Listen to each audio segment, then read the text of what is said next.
What is the series that has made such an enormous impact on millions of viewers of all ages? Now, go, go, go! Thunderbirds are go! Now on the big screen, in Technicolor and Techniscope. Thunderbirds Are Go was probably just an enormous amount more problems. Everything had to be that much better.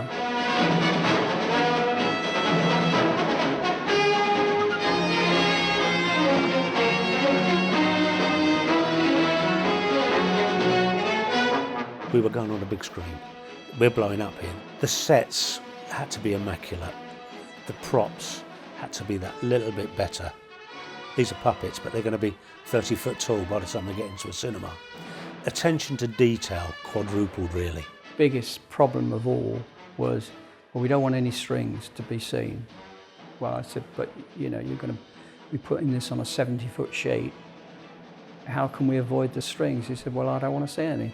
That's why some of the compositions are a bit tight on the head.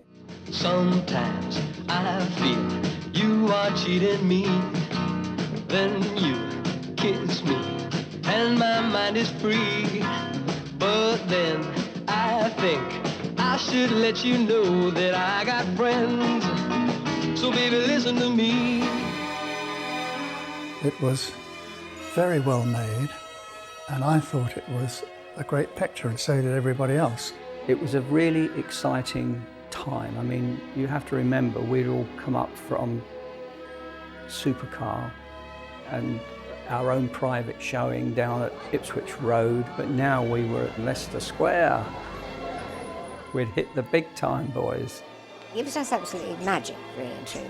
I was with an executive from the American company that had co-produced it with Lou, and he was swirling his scotch around in a glass and thinking, and he said, you know, Gerry, I can't make up my mind whether this is going to take as much money as Bond or more.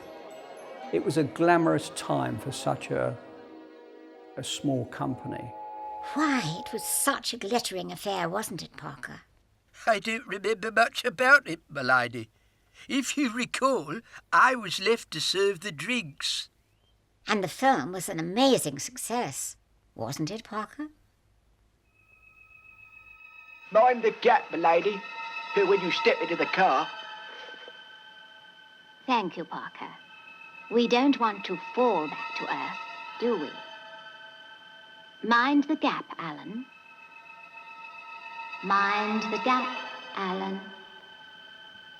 Mind the gap. When the show was over and we left the theatre, the manager, I said, well, good night, sleep well. And he said, you're joking. He said, I'll be up all night. He said, they'll be queuing up 5 o'clock tomorrow morning to see this. Well, they didn't queue up.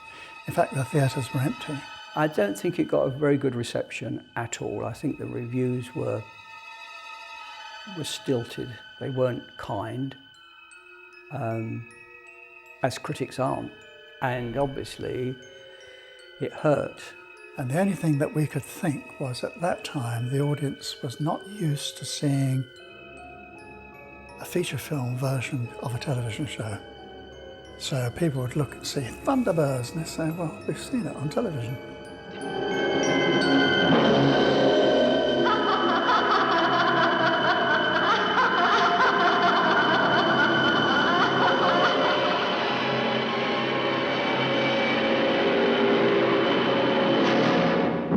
The following day, Sylvia and I went on tour to promote the film.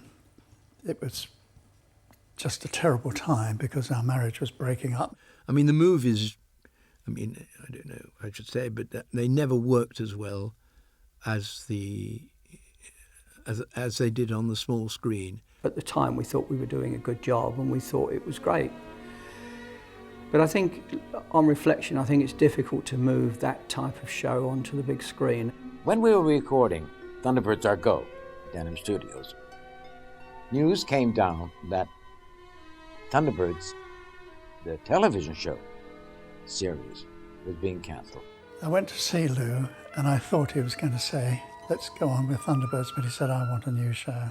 I think Lou Grade ran into a problem with distribution. And I appealed, and he said, Gerry, it's easier for me to sell a new show than more Thunderbirds. I mean, it was doing very well. It was running around the world almost. America didn't want it anymore, so therefore Lou Grade wasn't brave enough, I think, to realize that he could still keep doing it in England and the rest of the world would follow, but he didn't. Yes, we missed an opportunity there.